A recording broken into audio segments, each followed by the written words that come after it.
Hello everyone, good afternoon, good morning, good evening, depending upon which part of the world you're joining us from. Today we have with us Dot, who actually gave, how many presentations you have done so far?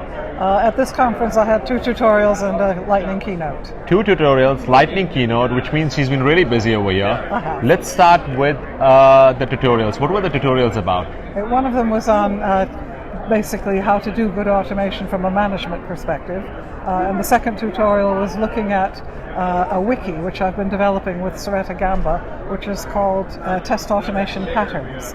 And we were looking at patterns, but more from a generic technical point of view.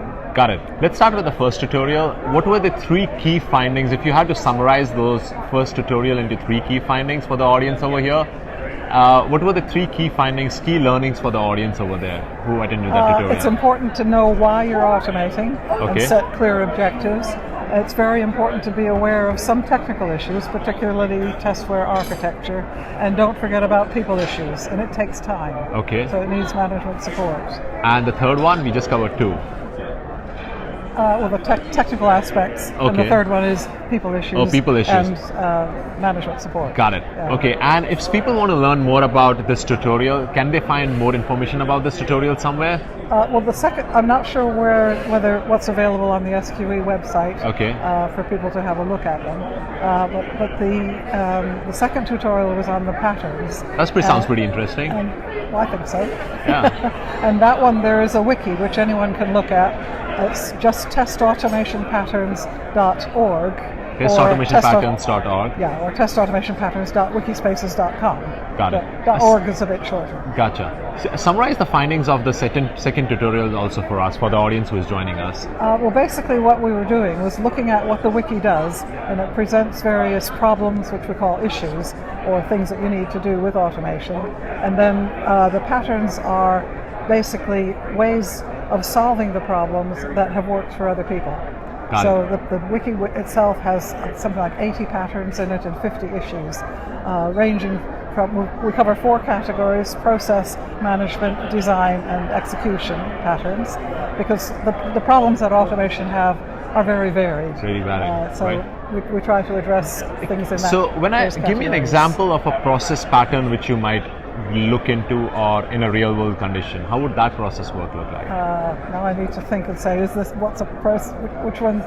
I've got lots of patterns in my head, but I don't necessarily know which category they're in. Or give me an example of any pattern. Yeah, okay. One of the patterns is management support. Right. So, for example, you need to, if you're going to do automation well, it's no good just starting from the grassroots and thinking that will scale up to the whole organization. You really need management support because it takes time to build good automation. Right. We also have some of the design patterns include things like testware architecture. One of the things I talked about in the tutorial were zombie tests. What are the zombie tests? That's really good. Yeah, we like that as well. Yeah. It's a test where maybe the test is going to be updated, but it hasn't been updated yet. It comes from Christoph Meck, who wrote one of the chapters in our book, Experiences of Test Automation. Got it. And what it is the middle of the test has all been commented out, but the test still runs. And because it's not doing anything, it turns green. So you have all these tests running, which are running, and they're doing absolutely nothing. Yeah. So they're zombie tests. So they're not actually they're not adding any value, but they're just running in the background, and you get false security false confidence about it. Yeah. Tell us more about the lightning keynote which you have done. Tell us more about that. Well, in that I was basically doing an analogy and saying that at first glance it looks like test automation is really easy.